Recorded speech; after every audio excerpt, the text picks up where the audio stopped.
Agripedia nih. Atau tambahan satu lagi boleh ya? Apa itu, Pak? Nah, ini kalau dikasih 2 jam, saya ngomong 2 jam.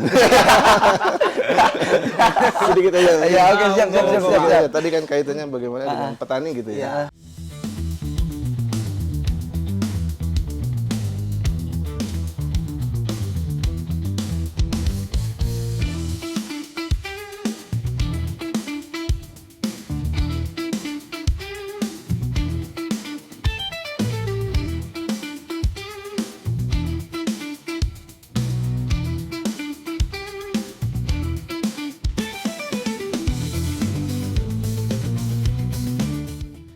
Assalamualaikum warahmatullahi wabarakatuh.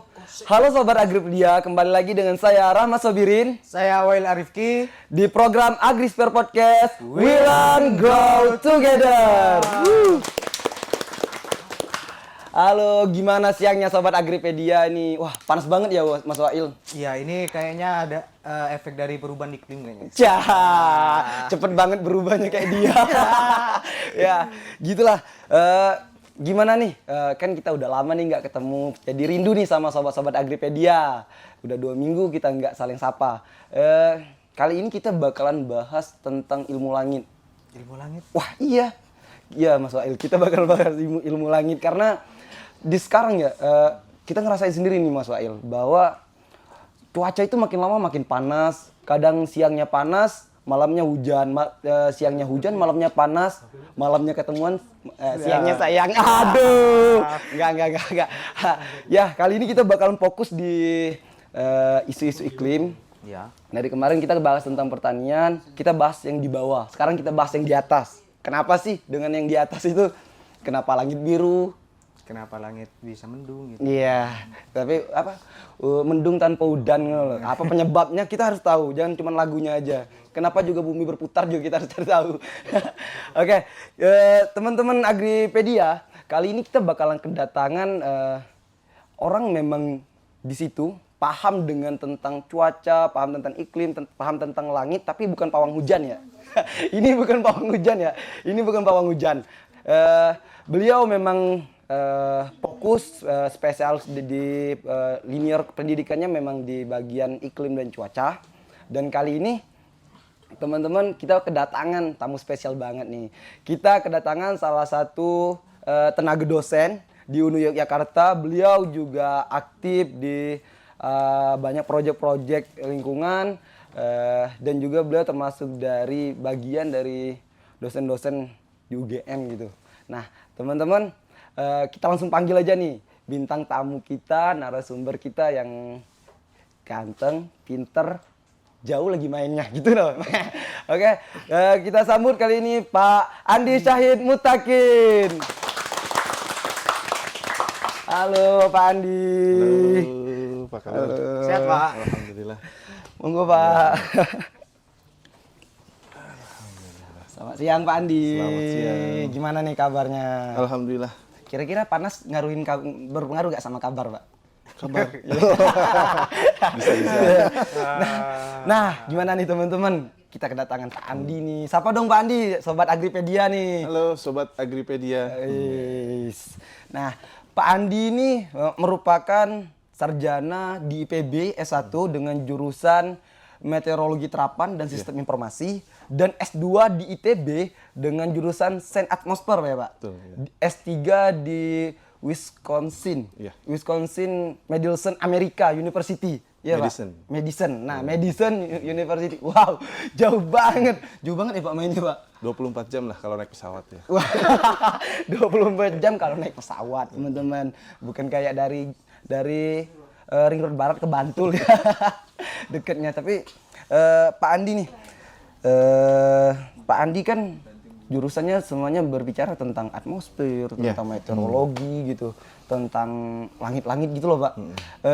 Yang melatar belakangi Bapak memilih jurusan itu, terus mengambil jenjang pendidikan sampai ke pendidikan S3 itu kenapa sih Pak? Ceritain dong. Nah, dari mulai minat, pendidikannya mungkin boleh dengan masa lalu juga boleh. Ini saya mau koreksi dulu sebentar ya. Kalau langit-langit itu ini apa? Di atap ruangan. Kalau ini langit ya. Oh, langit. Ya.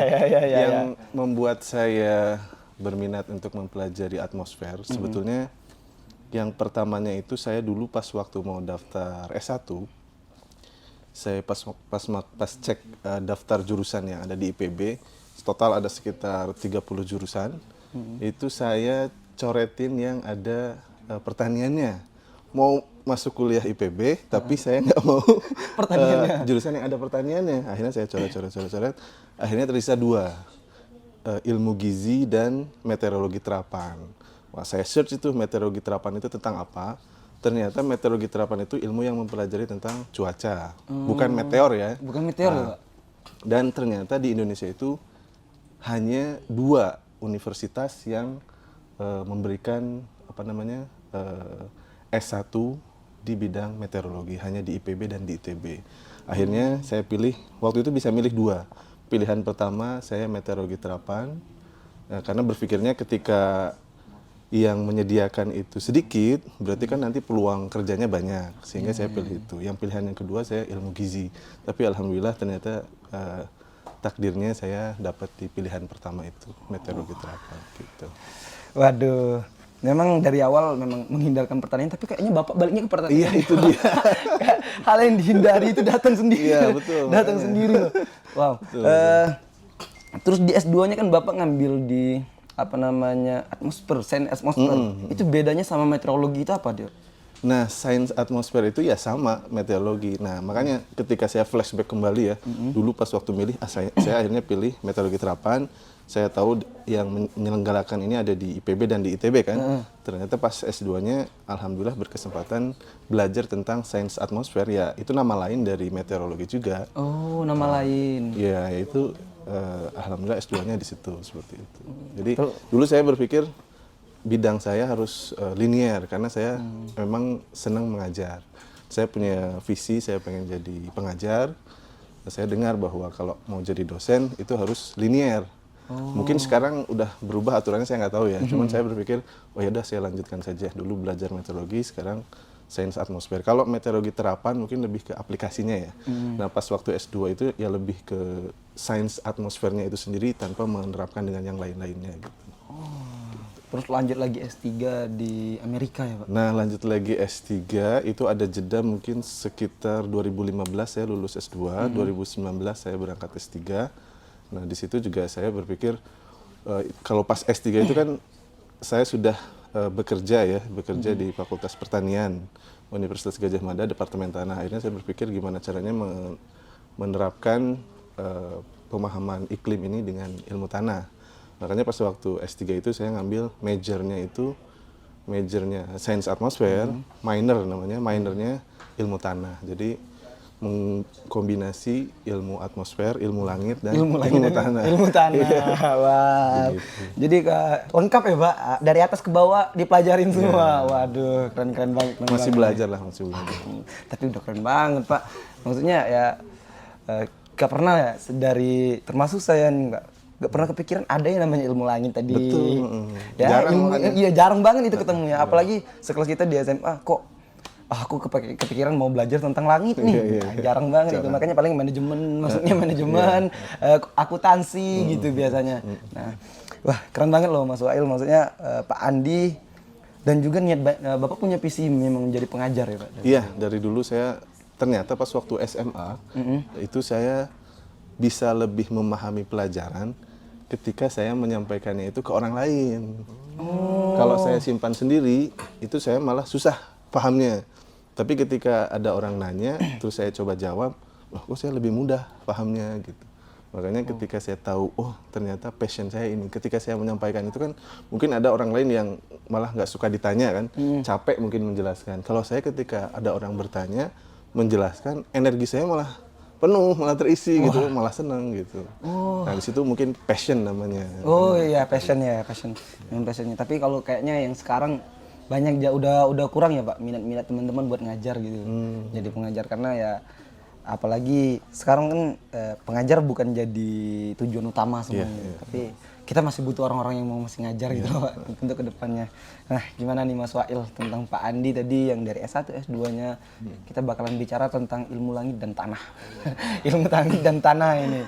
Mungkin gini ya Pak Andi, untuk pertama ini Pak, di S1 dan juga S2 itu kan tentu ada, sampai S3 itu tentu ada perbedaan cara belajarnya gitu Pak. Di S1 kita akan belajar tentang teori dulu.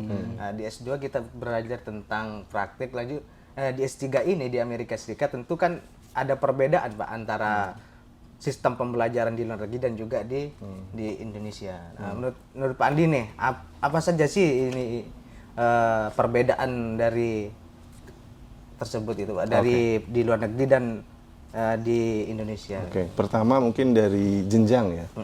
Jenjang S1 itu kalau dari pemahaman saya kan dibimbing oleh almarhum Profesor Ahmad Bey. Yang ternyata Profesor Ahmad Bey itu adalah alumni University of Wisconsin Madison. Nah, saya dulu belum tahu tuh. Ternyata saya ke kampusnya kan akhirnya. Nah, kalau dari profesor saya bilang S1 itu belajar untuk meneliti. Jadi intinya ada yang mau diteliti secara walaupun sederhana, tapi ikuti aturan-aturan kaidah ilmiah, tidak mesti yang rumit, itu S1. Kalau S2 mungkin lebih advance lagi, cari ini kebaruannya apa. S3 apalagi itu kebaruannya harus muncul di situ. Nah, kalau perbedaan dari jenjang seperti itu. Kalau perbedaan di dalam negeri, di luar negeri, ini yang saya dengar juga dari teman-teman yang lain, itu S3 di negara-negara tertentu dibanding dengan negara yang lain itu berbeda-beda sistemnya. Ada contoh nih yang saya alami saja ya. Di Amerika itu diutamakan teori malah. Jadi dari beberapa tahun S3 itu 2 tahun pertama itu masuk kelas lagi. Bahkan ada penjelasan teori-teori lagi pakai kapur tulis. Kalau di sini kan mungkin udah pakai spidol ya, udah pakai whiteboard ya. Di sana masih pakai blackboard berarti kan, papan tulis hitam, terus pakai kapur, sampai yang mungkin bisa digeser papan tulisnya itu ke atas, tulis lagi, geser lagi ke atas, tulis lagi, saking banyaknya, dan ujiannya luar biasa itu. Kalau kita ditanya, itu kan mungkin di sini uraian 5 soal udah selesai ya. Iya. Di sana mungkin hanya 2 soal, tapi jawabannya itu bisa berhalaman-halaman. Karena kebetulan kan sains atmosfer itu kaitannya dengan matematika juga ya. Jadi ada penurunan rumus. Jadi kalau kita mungkin ujian itu dikasih 1 halaman, 1 lembar jawaban, di sana dikasih 1 buku gitu. Karena saya menjawabnya itu beberapa halaman dalam 1 buku tipis lah ya. Buku tipis itu jawabannya situ. Jadi intinya di setiap negara berbeda. Kebetulan di Amerika difokuskan, ditekankan ke teori. Jadi harus kuat teorinya gitu. Kalau negara lain mungkin berbeda. Mungkin ada yang kalau tidak salah ini mungkin bisa dikoreksi ya. Dari kolega-kolega saya yang dari Jepang itu lebih ditekankan ke langsung praktek meneliti gitu. Langsung praktisnya seperti apa, langsung riset. Ketemu dengan pembimbing itu langsung, ketika ketemu pertama dengan pembimbing langsung membahas riset dan lain sebagainya. Kalau di Amerika ketemu pertama itu tidak membahas langsung riset. Membahas rencana gimana caranya lulus dari mata kuliah ini selama 2 tahun pertama ini. Jadi bisa terbayang ya. Jadi ada yang fokus ke teori, ada yang fokus ke praktek. Nah, mungkin Indonesia mengadopsi itu jadi kombinasi. Ada kuliahnya juga, ada prakteknya juga. Ya. Sangat menarik ya Mas ini. Ya. Gini Pak Andi setelah lulus kan 2023 ya Pak? Lulus dari lulus S3-nya. S3. Terus langsung ngajar gitu Pak. Setelah itu langsung ngajar, terus sampai masuk ke UNU gimana caranya? Mungkin flashback sedikit ya, cerita sedikit nih. Saya senang cerita, kalau di kelas pun ini saksinya saya senang cerita. Ceritanya harapannya bisa menginspirasi gitu ya. Nah, sebelum 2019 itu, kan saya berangkat sekolah S3. 2016 itu saya sudah diterima sebagai staf pengajar di Fakultas Pertanian UGM. Dahulu yang saya coret-coret itu balik lagi ke pertanian. Dari pertanian rupanya balik ke pertanian. 2016 itu, 2016. Nah, di 2016 itu kan saya masuk ke UGM dengan ijazah S2. Sedangkan UGM meminta semua staf-staf pengajarnya untuk S3. Dan dikasih waktu kalau tidak salah 3 tahun. Saya tuh sebetulnya dalam 2 tahun tuh alhamdulillah sudah mendapatkan beasiswa Fulbright ke Amerika. Namun beasiswa Fulbright itu prosesnya lama, 1 tahun, sehingga baru berangkat di tahun 2019. Nah, berangkatlah saya S3. Itu statusnya memang sudah staf pengajar. Udah ngajar. Udah staf pengajar. Udah dari 2016 ke 2019 itu ya udah mulai ngajar, udah penelitian, pengabdian masyarakat dan lain sebagainya. Nah, kemudian pulang sekolah 2023, 2023 pulang bulan Agustus. Tidak lama setelah itu 2024 sempat bertemu dengan Bu Nurlina. Bu Nurlina untuk diskusi terkait apa namanya? Kalau tidak salah kemarin itu saya juga ada event seminar nasional yang Bu Nurlina juga ikut, dari teman-teman dari staf pengajar di UNU juga ikut. Kenal lah di sana, kemudian tahu bidang saya iklim, kemudian ada saya di Departemen Tanah juga, sehingga diminta untuk membantu mengajar sebagai dosen luar biasa di UNU ini. Jadi mengajarnya saya ini di sini di UNU klimatologi dan ilmu tanah dan irigasi seperti itu. Wow, komplit banget. Berarti dari pertemuan di acara seminar nasional sama staf pengajar yang di UNU, terus Bapak ditarik untuk mengajar juga di UNU, terutama di agribisnis gitu, Pak. Iya, seperti itu. Menurut saya, Pak, kan tadi iklim, tanah, itu kan semuanya jadi sektor penting dalam pertanian. Maksudnya faktor-faktor penting dalam pertumbuhan tanaman gitu loh, Pak. Yeah. Yang membuat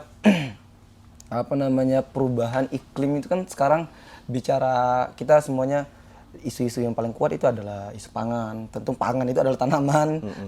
Terus isu-isu perubahan iklim yang sekarang lagi marak, ada El Nino yang sekarang yang dirasakan sama itu. Ada El Nina juga ya, Pak? Bukan. Apa satunya? Ayo apa? Kalau El Nino cowok, kalau El Nina ceweknya. Bukan L, satu lagi La. La Nina. La Nina. Itu memang benar ya, Pak? Kata teman saya, itu El Nino itu cowok, La Nina itu cewek. Ya, itu kan bahasa Spanyol. El Niño itu anak laki-laki. Oh, beneran? La Nina itu anak perempuan. Beneran, Pak? Beneran. Wow, ya. beneran. Ya, Sobat Agripedia ini yang belum tahu tentang El Nino sama La Nina, rupanya anak laki-laki dan perempuannya iklim. Iya. Tapi menurut Bapak, perubahan iklim dengan hubungannya dengan ketahanan pangan itu mempunyai kaitan yang sangat erat menurut Bapak, gimana itu, Pak? Okay. Cara kita mengadaptasi iklim dengan tanaman gitu. Oke. Pertama yang saya mau luruskan, El Nino, La Nina itu bukan perubahan iklim. Oh, bukan ya, Pak? Ya. Jadi El Nino itu kan bahasa Spanyol ya, anak laki-laki. Itu menggambarkan fenomena yang di Indonesia itu terpengaruh kering jadinya. Tapi di dekat Amerika sana, Amerika Latin ya, Ekuador dan lain sebagainya, itu basah. Nah, El Nino itu dalam satu kata mengandung dua kondisi yang berbeda di tempat yang berbeda. Kita di Indonesia El Nino itu kering, di Amerika sana basah, hujan banyak hujan di sana. Artinya apa? Hujan di sana itu sebenarnya ngambil hujan dari kita. Nah, sebenarnya kita itu dalam satu planet ini terkoneksi. Jadi jangan sampai kita berpikir iklim itu egois khusus untuk wilayah Indonesia. Gitu. Ternyata Indonesia itu punya dalam tanda kutip hubungan bilateral dengan Amerika. Jadi ada masanya uap air di atas kita ditarik ke arah Amerika. Ada masanya laninya, kalau N-nya itu sebenarnya dibacanya La Niña ya, El Niño. Karena ada N-nya itu ada tilde-nya, ada truk di atasnya. El Niño. Nah, kalau La Niña itu di Indonesia lebih banyak hujan, diambil dari Amerika. Jadi di Amerikanya yang kering. Nah, ini siklus alami yang terjadi berulang. Nah, kadang La Niña, kadang El Niño. Dan itu bukan, ini mungkin saya perlu luruskan juga. Ketika El Niño kan berasanya panas ya. Wah, panas, perubahan iklim. Jangan langsung disimpulkan perubahan iklim. Kita harus paham dulu, itu tuh bukan serta-merta perubahan iklim. Saya bukan orang yang menolak perubahan iklim ya. Saya juga sepakat bahwa iklim ini sedang berubah ini. Tapi harus lebih paham lagi. Jangan sampai La Niña, El Niño ini dibilang perubahan iklim. Saya mau memperkenalkan satu kata ya. Itu yang La Niña, El Niño tadi adalah variabilitas iklim namanya. Apa namanya? Variabilitas. Jadi ya sederhananya variasi ya, variasi iklim. Iklim itu bisa bervariasi, bisa naik, bisa turun, bisa naik, bisa turun. Nah, perubahan iklim itu apa? Ini mau menjelaskan dulu ya perbedaannya. Kalau perubahan iklim itu naik turun, tapi naik terus. Secara jangka panjang itu trennya naik terus. Pernah pakai regresi? Belum sih. Belum? Atau gini, ada data yang angkanya itu sebenarnya fluktuatif, Ya. Iya. tapi minimum setelahnya itu lebih besar dari minimum sebelumnya. Oh, jadi bentuknya naik terus. Naik terus. Walaupun dia naik turun, tapi kebayang nggak ini? Tracknya naik terus. Tapi trennya naik terus. Nah, perubahan iklim itu yang jangka panjangnya ini. Nah, yang tadi naik turun ini namanya variasi iklim. Jadi, kalau kita mau ngomong perubahan iklim, itu kita harus melihat data ya 30 tahun lah minimal. Jadi 30 tahun itu misalkan suhu rata-rata 30 tahun yang lalu berapa, suhu rata-rata setelah 30 tahun saat ini itu berapa, itu ada kenaikan. Nah, itu perubahan iklim. Kalau variasi iklim tadi naik turun. Nah, kaitannya dengan ketahanan pangan, menurut saya ini penting dan ini sangat urgent. Kenapa? Perubahan iklim itu memang betul terjadi, apalagi yang saat ini tuh sebetulnya perubahan iklim itu alami ya. Karena ada, kalau di kelas saya jelasin tuh banyak faktornya itu ya. Juga ada ilustrasinya, ada gambarnya. Cuman itu puluhan ribu tahun. Jadi variasi perubahan iklim itu puluhan ribu tahun. Kadang ada, pernah dengar mungkin ada Ice Age. Ada film Ice Age. Jadi semua itu membeku gitu. Ada Oh, Ice Age. Ya, tahu. Nah, itu ada zaman es, itu artinya kan pendinginan global. Gitu. Yang semuanya beku gitu. Ada pendinginan global, ada pemanasan global. Itu sebenarnya itu siklus alami. Cuman di beberapa dekade terakhir ini manusia punya peran yang penting. Karena apa? Manusia banyak beraktivitas, industri menghasilkan gas rumah kaca, sehingga proses perubahan iklimnya itu bisa dikatakan ini antropogenik. Pernah dengar nggak antropogenik? Saya belum pernah dengar. Antropogenik itu adalah perubahan iklim yang disebabkan karena manusia. Karena ada unsur dari aktivitas manusia. Manusia juga mempengaruhi perubahan. Iya, misalnya kita setiap hari punya kendaraan ke kampus dan lain sebagainya. Itu kan ada emisi. Ya, Nah, polusi dan lain sebagainya.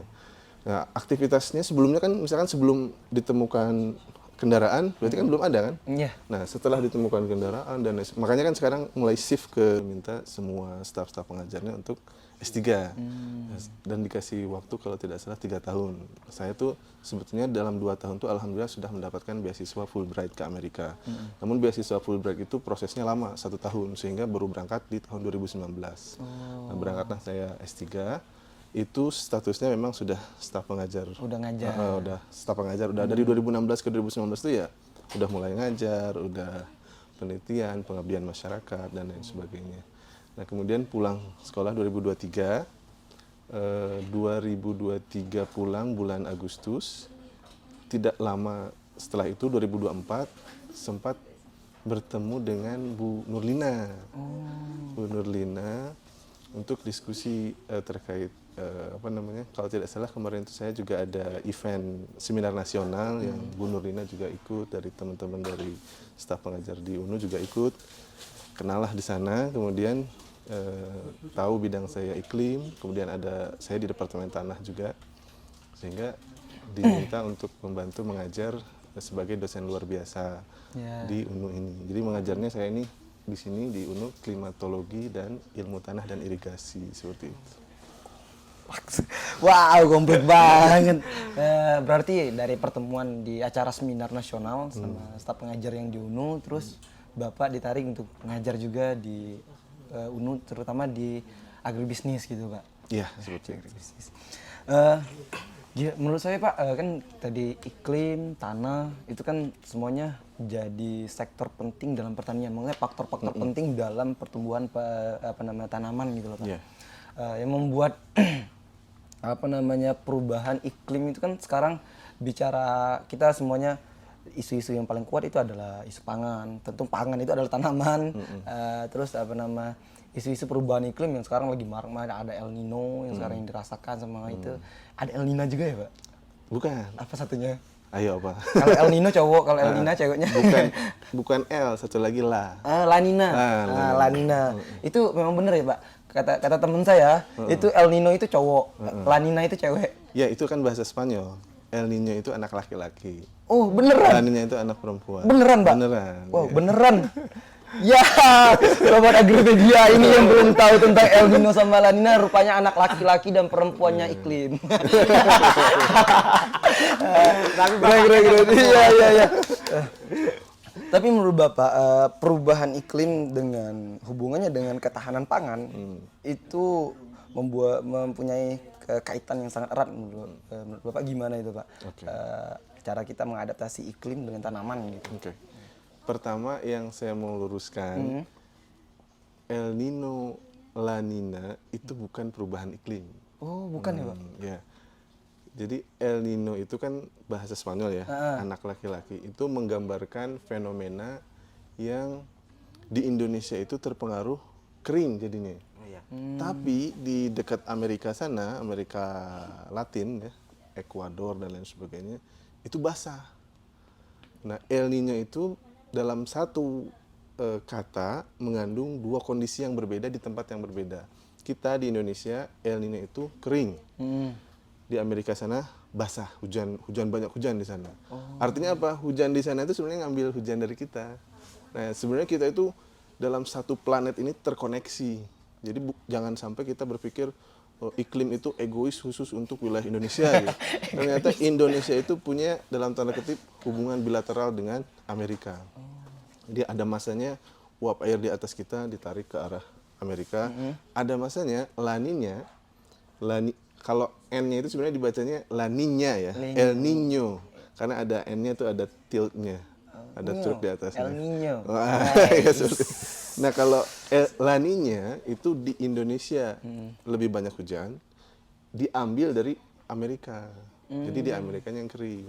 Nah ini siklus alami yang terjadi berulang. Nah kadang La Niña, kadang El Niño. Dan itu bukan, ini mungkin saya perlu luruskan juga. Ketika El Niño kan berasanya panas ya. Iya. Wah panas perubahan iklim. Jangan langsung disimpulkan perubahan iklim. Kita harus paham dulu, itu tuh bukan serta-merta perubahan iklim. Saya bukan orang yang menolak perubahan iklim ya. Saya juga sepakat bahwa iklim ini sedang berubah ini. Tapi harus lebih paham lagi. Jangan sampai La Niña, El Niño ini dibilang perubahan iklim. Saya mau memperkenalkan satu kata ya.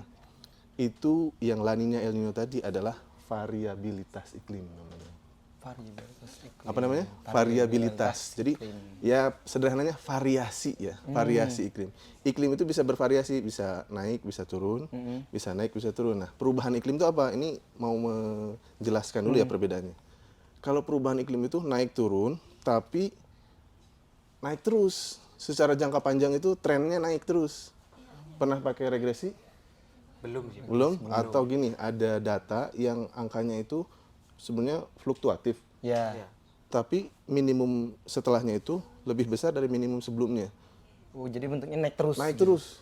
Walaupun dia naik turun, tapi kebayang nggak ini? Tracknya naik terus. Tapi trennya naik terus. Nah, perubahan iklim itu yang jangka panjangnya ini. Nah, yang tadi naik turun ini namanya variasi iklim. Jadi, kalau kita mau ngomong perubahan iklim, itu kita harus melihat data ya 30 tahun lah minimal. Jadi 30 tahun itu misalkan suhu rata-rata 30 tahun yang lalu berapa, suhu rata-rata setelah 30 tahun saat ini itu berapa, itu ada kenaikan. Nah itu perubahan iklim. Kalau variasi iklim tadi naik turun. Nah kaitannya dengan ketahanan pangan, menurut saya ini penting dan ini sangat urgent. Kenapa? Perubahan iklim itu memang betul terjadi, apalagi yang saat ini tuh sebetulnya perubahan iklim itu alami ya. Karena ada, kalau di kelas saya jelasin tuh banyak faktornya itu ya. Juga ada ilustrasinya, ada gambarnya. Cuman itu puluhan ribu tahun. Jadi variasi perubahan iklim itu puluhan ribu tahun. Kadang ada, pernah dengar mungkin ada Ice Age. Ada film Ice Age. Jadi semua itu membeku gitu. Ada Ice Age. Tahu. Nah, itu ada zaman es, itu artinya kan pendinginan global. Gitu. Yang semuanya beku. Ada pendinginan global, ada pemanasan global. Itu sebenarnya itu siklus alami. Cuman di beberapa dekade terakhir ini, biasanya di pertengahan tahun, ini sampai akhir tahun. Itu kan yang menyebabkan semua petani itu jadi ragu kan untuk menanam. Ini kapan mau hujan, kapan mau hujan. Intinya pangan sangat berkaitan dengan iklim. Kebutuhan air khususnya dan sisanya adalah daya dukung lingkungannya, karena ketika iklim berubah daya dukung lingkungan untuk menumbuhkan tanaman pangan itu juga bisa berubah, sehingga misalkan tadi ya kemarau panjang menyebabkan ya gagal panen dan lain sebagainya, kekeringan. Juga segala sesuatu yang berlebihan itu kan tidak baik ya. Yeah. Kemarau yang berlebihan atau musim hujan yang berlebihan misalkan. Musim hujan ditambah dengan laninya tadi, jadi kebanjiran dan lain sebagainya. Itu juga bisa mempengaruhi terhadap. Oh. Berarti ya secara tidak langsung itu berarti ini ya Pak. Ketahanan pangan itu terancam oleh perubahan iklim tersebut. Betul, betul. Bukan hanya secara tidak langsung, secara langsung. Secara langsung itu memang mempengaruhi ya. Pak? Iya, betul. Berpengaruh banget itu Pak. Iya, betul. Jadi kayak apa namanya, kalau kita bicara tentang ya, karena menyeramkan gimana ya Pak, diksi-diksi yang dikeluarkan itu atau redaksi-redaksi berita yang dikeluarkan tentang perubahan iklim itu terkesan menyeramkan dan menakutkan banget gitu. El Nino kemungkinan panjang akan mengakibatkan ini. Terus banyak berita-berita yang seakan-akan wah ini parah banget. Makanya saya pikir El Nino itu kayaknya parah banget gitu yang bakal dialami sama Indonesia, kayak kemarau panjang kemarin. Dan tapi itu bukan termasuk perubahan iklim menurut El Nino itu. Jadi tapi gini. variabilisasi. Iya tadi yang saya bilang adalah variasi iklim kan. Nah, variasi iklim juga nanti perlu dilihat apakah variasinya itu misalkan gini. Kekeringan tadi karena El Nino itu kan ada ukurannya ya, ada angkanya. Semakin misalkan semakin besar angkanya, semakin kemaraunya semakin kuat. Nanti bisa dilihat dalam jangka beberapa puluh tahun, oh ternyata El Nino-nya makin kesini makin kuat gitu. Nah itu baru kita ngomongin perubahan iklim. Kalau satu momen El Nino, ada El Nino tahun 2023, ya sudah bisa dibayangkan, sudah bisa diprediksi itu akan terjadi kemarau berkepanjangan. Nah kalau tadi ada berita yang diksi-diksinya menyeramkan, bagi saya itu dua hal ya, bisa baik, bisa buruk. Baiknya kalau kita mendapatkan berita seperti itu artinya kan kita aware ya, sehingga nanti kedepannya seperti apa, antisipasinya seperti apa. Nah yang namanya antisipasi berarti kan sebelum terjadi ya, itu namanya mitigasi. Mitigasi itu mencegah sebelum terjadi. Contohnya gini, kita udah lihat awan mendung, berarti berpotensi apa? Hujan. Walaupun bisa jadi mendung tanpa Udah. Tapi di kepala kita prediksi kan, sebelum terjadinya hujan kita bukan pedang ya, bawa payung. Seperti saya tadi Mas Uli jemput saya mungkin lihat bawa payung ya tadi. Nah, kalau di musim hujan pasti peluangnya itu lebih dari 50% setelah jam 12 siang itu hujan. Itu berdasarkan yang saya pahami, berdasarkan yang saya pelajari ya. Nah, siapnya payung sebelum hujan itu namanya apa tadi? Mitigasi. Paham nggak? Iya. Mitigasi adalah mempersiapkan diri sebelum kejadian itu terjadi. Nah, tadi berita-berita tadi, diprediksi akan terjadi El Nino. Bagus. Nah, kira-kira apa yang bisa dilakukan ke depannya itu adalah mitigasi. Tapi kalau diksi-diksinya nantinya itu dipahaminya dengan keliru, misalkan petaninya jadi stres sehingga sama sekali tidak mau bertanam, itu yang kira-kira keliru. Seharusnya tadi ya berita-berita yang dengan diksi-diksi yang menyeramkan tadi disertai dengan kita turun ke lapangan ke petani. Dijelaskan seperti itu. Sebenarnya tidak menakutkan itu adalah keadaan yang normal. Betul, terjadi dengan itu bisa terjadi sekarang, bisa terjadi lagi berapa tahun lagi, atau pernah terjadi di beberapa tahun sebelumnya gitu. Nah, gimana caranya? Kita tuh membuka pemahaman bahwa informasi ini harus dimanfaatkan. Jangan sampai hanya membuat kita takut saja. Itu sih kalau menurut saya. Tapi gini nih Pak, berbicara tentang iklim dan juga petani gitu Pak. Mengaca dari ke petani-petani pada zaman dulu gitu Pak, untuk memprediksi terjadinya perubahan iklim itu kan dari bulan ataupun tanggal kalau petani dulu. Bahkan sampai sekarang pun hal itu masih dipakai Pak. Kenapa itu masih dipakai? Karena saya sendiri itu Pak pernah mengalami langsung ya. Khususnya di daerah saya, di daerah Madura itu, mereka tuh tidak percaya terhadap prediksi BMKG, tapi mereka itu percaya terhadap prediksi mereka sendiri, yaitu tentang bulan ataupun musim hujan misalkan dari bulan 1 sampai bulan 6 gitu. Nah, itu mereka percaya terhadap itu, Pak. Nah, gini Pak, pertanyaannya bagaimana strategi apa yang harus dilakukan untuk beradaptasi dengan perubahan iklim tersebut? Oke. Nah, yang tadi Masnya sampaikan itu ada namanya kalau di daerah Jawa Tengah, Jawa Timur, termasuk Madura itu namanya Pranoto Mongso. Wah, ya. Kalau di Jawa Barat itu O-nya berubah jadi A semua. Pranata Mangsa. Bukan Wangsa, Mangsa. Mangsa. Nah, Pranata Mangsa, Pranoto Mongso. Intinya sistem kalender yang digunakan oleh petani untuk menentukan kapan mulai bertanam, kapan panen, kapan memprediksi kira-kira ada hama keluar dan lain sebagainya. Itu dilihat dari indikator alam. Masalahnya indikator alam saat beberapa puluh tahun sebelumnya dengan indikator alam sekarang yang alamnya sudah banyak berubah. Maksudnya gini, pembangunan dan lain sebagainya. Dulu tuh contohnya gini, ada tanah retak-retak itu masuk mangsa kesekian. Nah sekarang tanahnya udah dibangun jadi bangunan misalkan. Kok keramiknya retak gitu? Jadi kalau keramiknya retak tandanya apa gitu? Itu maksudnya udah kebayang ya maksudnya. Iya, paham. Indikator alam tadi misalkan ada suara garing pung atau apa gitu ya di dekat hutan misalkan. Nah sekarang hutannya sudah semakin berkurang misalkan seperti itu. Nah mungkin bukan perubahan iklimnya yang se ekstrim itu, tapi indikator alamnya yang sudah mulai hilang, terjadi semakin parah. Kaitannya dengan tanaman pangan dan lain sebagainya, yang namanya tanaman itu ada namanya optimal tumbuh pada kondisi lingkungan tertentu. Pertama yang paling penting itu adalah air. Nah kan kalau sekarang kita di Indonesia tahu ada musim hujan, ada musim kemarau kan.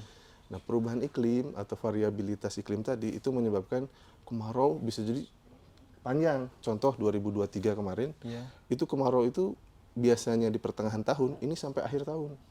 Itu kan yang menyebabkan semua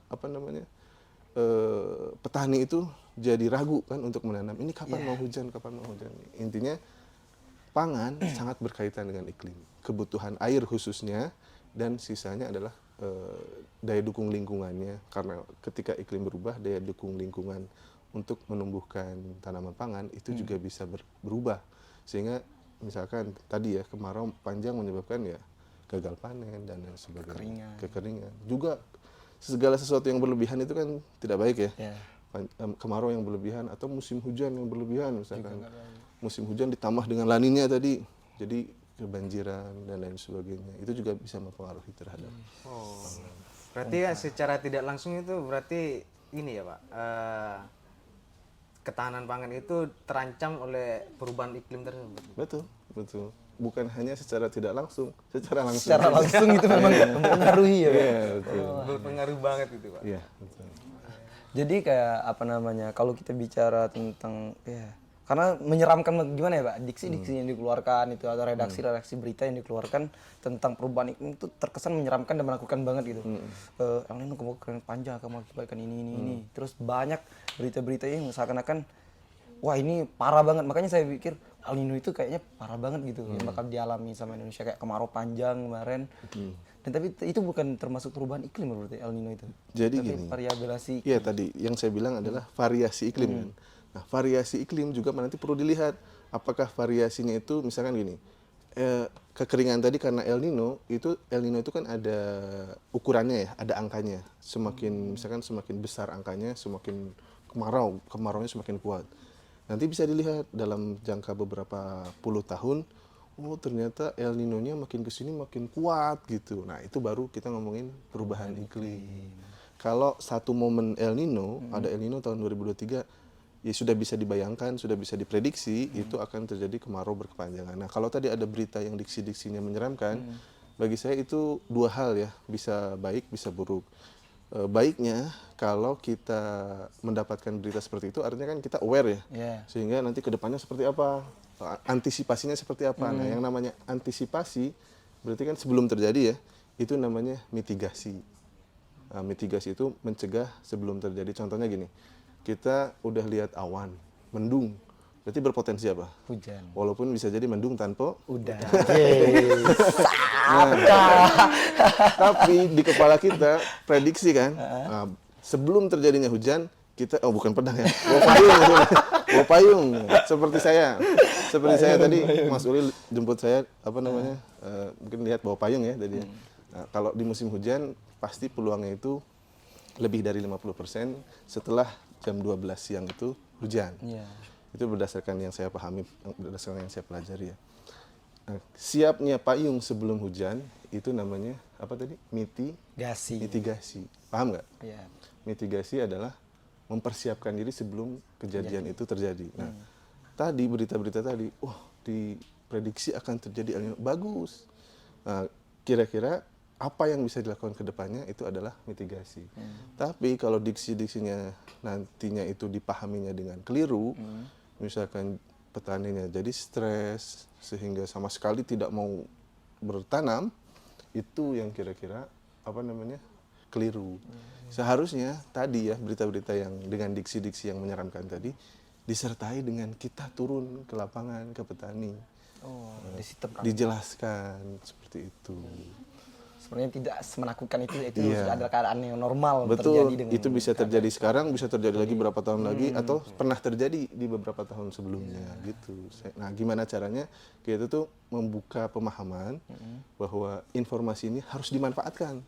Jangan sampai hanya membuat kita takut saja. Itu sih kalau menurut saya kuncinya. Tapi gini nih Pak, berbicara tentang iklim dan juga petani gitu Pak. Iya. Mengaca dari ke petani-petani pada zaman dulu gitu Pak, untuk memprediksi terjadinya perubahan iklim itu kan dari bulan ataupun tanggal kalau petani dulu. Bahkan sampai sekarang pun hal itu masih dipakai Pak. Kenapa Kak itu masih dipakai? Karena saya sendiri gitu Pak pernah mengalami langsung ya. Khususnya di daerah saya, di daerah Madura itu, mereka tuh tidak percaya terhadap prediksi BMKG. Tapi mereka itu percaya terhadap prediksi mereka sendiri. Yaitu tentang bulan ataupun musim hujan misalkan dari bulan 1 sampai bulan 6 gitu. Nah, itu mereka percaya terhadap itu, Pak. Nah, gini Pak, pertanyaannya bagaimana strategi apa yang harus dilakukan untuk beradaptasi dengan perubahan iklim tersebut? Oke. Nah, yang tadi Masnya sampaikan itu ada namanya. Namanya kalau di daerah Jawa Tengah, Jawa Timur, termasuk Madura itu namanya Pranoto Mongso. Wah, iya. Kalau di Jawa Barat itu O-nya berubah jadi A semua. Pranata Mangsa. Bukan Wangsa, Mangsa. Mangsa. Nah, Pranata Mangsa, Pranoto Mongso. Intinya sistem kalender yang digunakan oleh petani untuk menentukan kapan mulai bertanam, kapan panen, kapan memprediksi kira-kira ada hama keluar dan lain sebagainya. Itu dilihat dari indikator alam. Masalahnya indikator alam saat beberapa puluh tahun sebelumnya dengan indikator alam sekarang yang alamnya sudah banyak berubah. Maksudnya gini, pembangunan dan lain sebagainya. Dulu tuh contohnya gini, ada tanah retak-retak itu masuk mangsa kesekian. Nah sekarang tanahnya udah dibangun jadi bangunan misalkan. Kok keramiknya retak gitu? Jadi kalau keramiknya retak tandanya apa gitu? Itu maksudnya udah kebayang ya maksudnya Iya, paham. indikator alam tadi misalkan ada suara garing pung atau apa gitu ya di dekat hutan misalkan. Nah sekarang hutannya sudah semakin berkurang misalkan seperti itu. Nah mungkin bukan perubahan iklimnya yang se ekstrim itu, tapi indikator alamnya yang sudah mulai hilang. Sehingga mungkin petani, saya juga beberapa kali ke lapangan ke petani itu bilang, iya sekarang udah nggak cocok sama Pranoto Mongso, bahkan ada yang bilang sudah mulai nggak cocok. Udah nggak cocok. Nah, karena apa? Sebenarnya indikator alamnya yang sudah mulai sulit untuk diobservasi. Nah, BMKG itu melakukan prediksi itu dengan pemodelan dan lain sebagainya. Saya kira baik juga jika kita menggunakan prediksi BMKG itu. Namun balik lagi, ini kan ibaratnya peta ya, peta prediksi dan lain sebagainya. Kemudian ini petani harus ada pihak yang menyambungkan, yang bisa memahami informasi ini, juga bisa memahami bahasa petani. Nah, bagaimana caranya mentransformasikan informasi ini ke petani, sebetulnya itu kuncinya. Tapi ini Pak, untuk petani kan seharusnya itu melakukan adaptasi gitu terhadap perubahan iklim yang akan terjadi gitu. Nah, untuk strategi-strategi tersendiri Pak, khususnya kita ya yang di bidang pertanian gitu. Kira-kira apa ya yang strategi yang harus kita pakai untuk itu, untuk perubahan iklim? Kalau strategi, saya malah lebih berpikir seperti ini. Gimana caranya semua kita ini paham iklim? Kalau dari sisi iklimnya ya, mungkin nanti bisa ditambahkan dari sisi pertaniannya. Kalau saya, gimana caranya kita bisa paham iklim sehingga gini, sekarang kondisi iklim yang tadi misalkan El Nino, La Nina, itu banyak Mas. Ternyata itu Indonesia itu adalah tempat berkumpulnya, kalau saya bilang itu makhluk ya, makhluk-makhluk yang ada di atmosfer. Itu tadi ada El Nino, ada anak laki-laki, ada La Nina, ada anak perempuan. Indonesia jadi tikumnya. Iya, betul. Indonesia adalah titik kumpulnya. Betul. Ini diksi yang akan saya pakai di kelas nanti. Titik kumpul, betul. Karena ada monsun, itu terminalnya, walaupun terminalnya Australia, tapi tetap ngelewatin Indonesia kan, dan India. Itu jalurnya seperti itu. Kemudian El Nino, La Nina, Amerika, Indonesia. Ada lagi namanya Indian Ocean Dipole, Indonesia, Samudra Hindia, Afrika, dan lain sebagainya. Titik kumpulnya benar, titik kumpulnya di Indonesia. Titik kumpulnya di Indonesia. Betul. Misalkan contoh tadi El Nino ya. Sebetulnya tahun lalu bulan-bulan Oktober, November itu kan harusnya udah masuk musim hujan. Iya benar. Betul, sebetulnya uap air tuh sudah mulai dikembalikan ke Indonesia tuh, ke arah Australia. Tapi uap ini langsung ketarik lagi ke Amerika karena kan sedang terjadi El Nino. Bahkan tahun kemarin pun ada IOD-nya. Jadi uap air yang harusnya udah masuk mulai musim hujan di Indonesia ketarik kedua arah. Ke Afrika ketarik, ke Amerika ketarik. Indonesia nggak dapat. Keren ya. Indonesia nggak dapat gitu. Iya, Makanya iya. yang saya anjurkan adalah yuk kita bersama-sama memahami variasi-variasi iklim ini, karena variasi iklim ini mau tidak mau menentukan. Nah contohnya ini musim apa sekarang? Hujan. Hujan ya, jelas sudah banyak awan ya. Soalnya tadi udah bawa payung kan. Ya, iya. Musim hujan. Itu dari mana? Sebenarnya dari pergeseran tadi angin monsun. Angin monsun itu bahasa Arabnya mausam. Bahasa Indonesianya apa? Musim. Jadi itu angin Selatan, bahasa selatan ya? Bahasa selatan yang menentukan musim di wilayah Indonesia, khususnya bagian selatan itu ya angin monsun ini.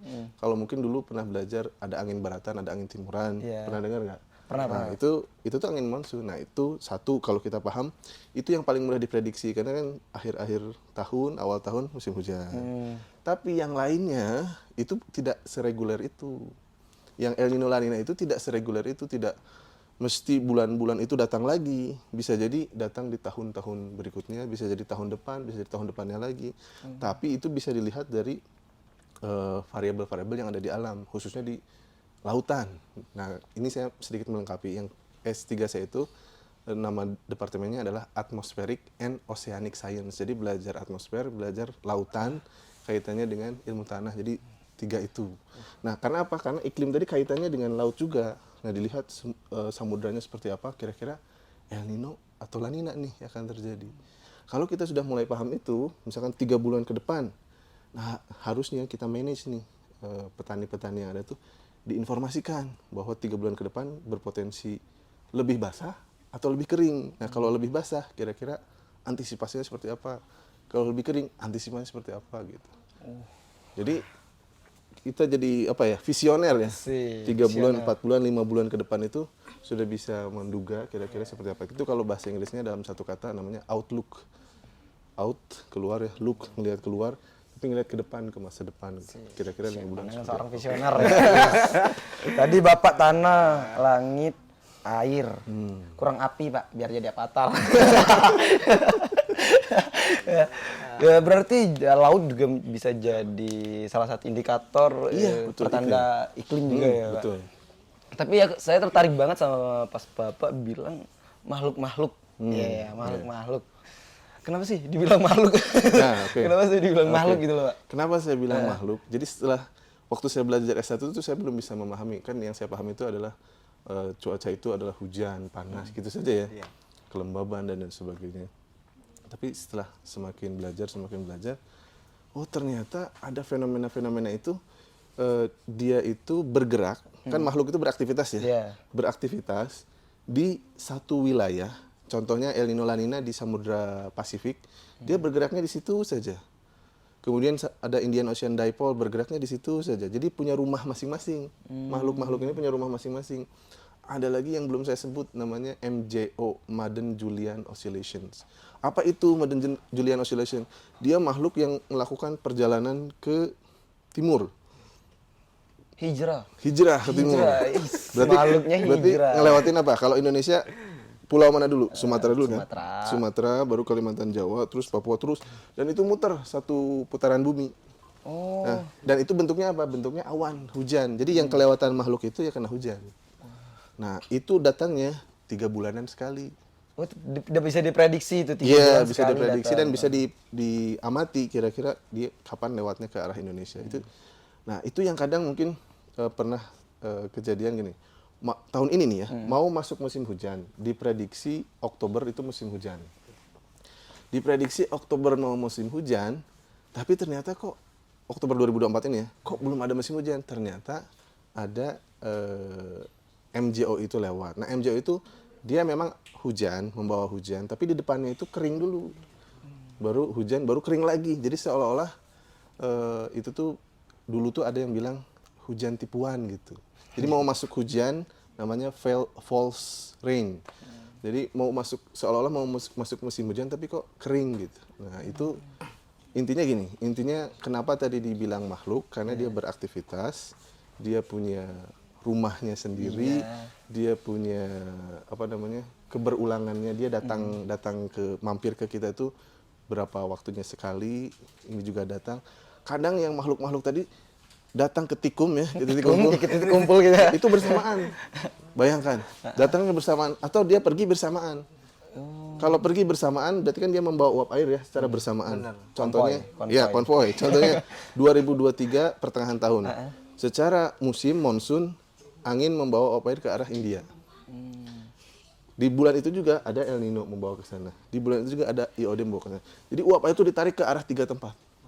Itu ketika tiga-tiganya bergerak secara bersamaan tapi menjauh. Apa yang terjadi 2023 kemarin musim kering banget. Karena memang mereka pergi bareng-bareng, Mbak. Iya. Aduh. Wah, nggak kerasa nih, Pak. Kita ngobrol udah ya lama. Perasaan baru 5 menit ini. Memang kalau nyaman itu bisa bikin lupa waktu ya.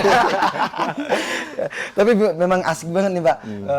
Memang kita juga sebagai petani itu harus banget itu memahami tentang iklim karena itu juga jadi bagian penting yang harus kita ketahui juga. Apalagi yang pernah yang Mas Pak Wail bilang tadi, sekarang ya petani kita sebagai mahasiswa itu juga bisa jadi narahubung antara info dari BMKG ke petani kita yang ada di tengah-tengah itu. Memang karena kita yang lebih tahu keadaan di bawah, terus kita minta datanya dari atas gitu kan. Nah, itu penting banget ya. Terkadang di atas itu juga Ya. sulit dihubungi. Itu biasanya Anda nggak ada kuota buat menghubungi mereka. Nggak terasa ya, Iya. diskusinya menarik sekali ya. Pak Odi dengan semua ilmu avatarnya tadi dari laut, tanah, angin, tinggal kurang api, belum menyerang ya Pak. Boleh dong Pak Andi kasih nih closingan buat teman-teman sahabat Agripedia, buat saya dan Wail yang memang orang bumi bukan orang langit. Orang bumi bukan orang langit nih. Kasih closingan dong Pak untuk buat kita bareng-bareng. Termasuk ini juga Pak, harapan Pak Andi gitu terhadap petani-petani saat ini yang menghadapi perubahan iklim yang sangat cepat. Gitu. Oke. Mungkin sederhananya adalah kita itu, ini bukan menakut-nakuti ya, kita itu memang sedang ada dalam kondisi yang tidak baik-baik saja. Ya, sebetulnya ya. Jadi sedih. Apa tidak baik-baik sajanya? Gas rumah kaca yang menyebabkan pemanasan global itu dipantau di beberapa wilayah di Indonesia, itu menunjukkan keadaan itu naik terus. Nah, apa yang bisa menyebabkan itu adalah tadi aktivitas manusia. Nah, pesan saya adalah, ayo kita bersama-sama, kita dari kira-kira perubahan iklim pemanasan ini jadi normal kembali. Gimana caranya? Caranya adalah gas rumah kaca yang memang udah kita lepas, itu gimana caranya caranya serap kembali. Nah, bisa ke pohon, bisa ke tanah. Nah, bagi petani, itu gimana caranya melakukan usaha-usaha pertanian yang tidak menyebabkan gas rumah kaca itu lepas. Gas rumah kaca itu apa saja? Karbon dioksida, metan, dan lain sebagainya. Udah banyak di YouTube, carilah caranya seperti apa. Caranya adalah itu namanya adalah sekuestrasi. Gimana caranya karbon-karbon yang ada di atmosfer itu ditarik lagi, kalau bisa disimpan di tanah, disimpan di tanaman. Karena tanaman itu sebetulnya memang dia kerjaannya menyerap karbon. Oh, mereka memang punya job desk di situ ya Pak? Iya, di hutan itu memang job desk-nya hutan yang banyak itu. Kenapa kan kita disebut dulu ya istilahnya paru-paru dunia. Itu kan narik karbon dioksida melepaskan oksigen.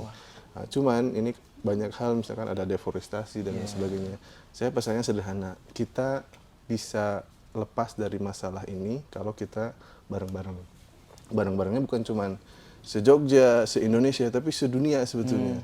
Gimana caranya? Ayo kita melakukan misalkan nanam pohon, kemudian intinya bagaimana bisa menarik. Kalau kita narik karbon pakai apa coba alatnya? Mau pakai vacuum cleaner?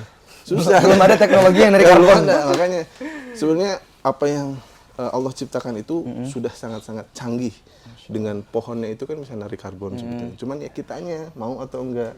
Nah, kitanya malah lebih senang membabat atau menanam. Nah, menanam itu bagi saya itu adalah investasi kita semua nih ya. Dulu kan memang ada gencar menanam pohon 1000 pohon atau berapa ya. Iya. Tapi cuman berapa? 200 yang hidup. Nah, makanya ini bukan hanya jargon, bukan hanya ajakan sesaat. Ini saya minta benar-benar masukkan ke hati kalian bahwa kita ini generasi yang muda-muda ini yang harusnya menjaga bumi. Betul, itu yang memang harus kita jaga. Caranya silahkan. Sekarang udah banyak informasi. Intinya satu kata kuncinya, sekuestrasi. Kalau mau sekuestrasi ya. Kalau mau menarik karbon-karbon itu supaya tidak berlebihan. Masalahnya karbon yang dilepas itu bertahannya bisa ribuan tahun. Wow. Makanya segera ayo tarik. Nah, caranya banyak tadi, bisa dicarilah. Intinya kata kuncinya sekuestrasi. Sekuestrasi. Keren banget ya soal Agrapedia nih. Atau tambahan satu lagi boleh ya? Apa itu, Pak? Nah, ini kalau dikasih 2 jam saya ngomong 2 jam. Sedikit aja. Ya, oke, siap. Ya, tadi kan kaitannya bagaimana dengan petani gitu ya. Nah, kalau petani pada prinsipnya adalah petani itu pasti melakukan business as usual. Karena mereka tahunya seperti itu dari leluhurnya, pasti akan melakukan hal yang sama. Nah, bukan ke petaninya kalau saya, ke kitanya juga. Ayo kita tadi ya, walaupun ada banyak hal teknis yang mungkin masih bermasalah, misalkan, tapi kitanya mau atau tidak, apalagi kita yang berkaitan dengan agribisnis. Nah, program pemerintah juga ada, misalkan petani milenial. Petani milenial itu sekarang keuntungannya itu bisa melebihi orang-orang kantoran. Contoh, bertani semangka. Itu keuntungannya bisa besar kalau paham, kalau tahu caranya. Salah satunya semangka itu ada kaitannya dengan iklim. Kebetulan saya juga ada proyek terkait semangka ini. Ternyata semangka ini kalau dia terlalu basah kondisi iklimnya, tingkat kemanisannya itu turun. Nah, tingkat kemanisan itu ada hitungannya, Brix ya. Itu tuh turun, sehingga kalau dipasarkan misalkan ke minimarket, mereka sudah punya standar. Kalau Brix-nya di bawah sekian, mereka nggak nerima. Nah, kalau mau untung, artinya gimana caranya bisa memodifikasi kondisi lahan agar tidak terlalu basah, kalaupun memang kondisi iklimnya diprediksi lebih basah. Sekali lagi, kuncinya bukan ke siapa di luar kita, tapi tunjuk ke kita sendiri. Gimana, apa peran kita yang bisa kita lakukan. Keren banget. Tambah lagi nggak nih? Saya mau ngajar juga ya. Oh ya, mau masuk juga ya, Pak. Teman-teman, sobat Agrapedia semua, kita udah bicara tentang iklim, tentang ilmu tanah, ilmu air. Oke, kita udah bicara semuanya. Ternyata semua yang ada di bumi, yang ada di dunia yang kita tinggali sekarang itu saling berhubungan. Jadi termasuk kita yang di dalamnya. Dan juga saya pernah membaca juga ya, Pak, tentang perubahan emisi gas kaca, gas rumah kaca. Itu salah satu penyumbang emisi terbesar, itu persentase terbesarnya termasuk di bagian industri pertanian. Iya, betul. Industri pertanian itu termasuk penyumbang terbesar dari emisi gas kaca. Dan kita juga sebagai seorang petani, seharusnya kita juga mulai untuk berevolusi, reformasi kepada pertanian yang ramah lingkungan. Sekarang kan itu yang dikejar-kejar sama dunia pun juga. Semua organisasi tentang lingkungan itu sedang memperbaiki dunia bersama-sama. Dan kita sebagai anak muda, kita punya peran penting karena kita yang bakal lebih lama di sini, di dunia, di bumi ini. Supaya kita lebih bisa menikmati gimana bumi ini menjadi tempat yang nyaman. Siapa yang sih nggak mau tinggal di tempat yang nyaman? Betul. Kalian dikasih panas dikit ngeluh. Oke, teman-teman, sobat Agrapedia, kita udah sampai di akhir sesi pada episode kali ini. Saya Rama Sobirin sebagai host dan ada Mas Wail Arifki juga yang menemani saya kali ini. Dari sini kami akan Selesaikan pembicaraan kita ya Pak, kita tutup dulu. Nanti seandainya teman-teman tertarik untuk kita bahas di sesi kedua, karena Pak Andi tadi menawarkan kalau 2 jam, saya 2 jam kita ngobrol gitu. Nah, jadi kalau ada teman-teman yang tertarik buat lanjut ke season kedua, itu kita bakalan bikin season keduanya. Tolong komen, subscribe ya, jangan lupa subscribe juga, tanda loncengnya dipencet juga, nah gitu, biar kelihatan kayak YouTuber yang pada umumnya. Oke, sekian dari saya Rama Sabirin dan Wail Afriki bersama Pak Andi Syahid Mutakin. Dari kami mengucapkan wassalamualaikum warahmatullahi wabarakatuh.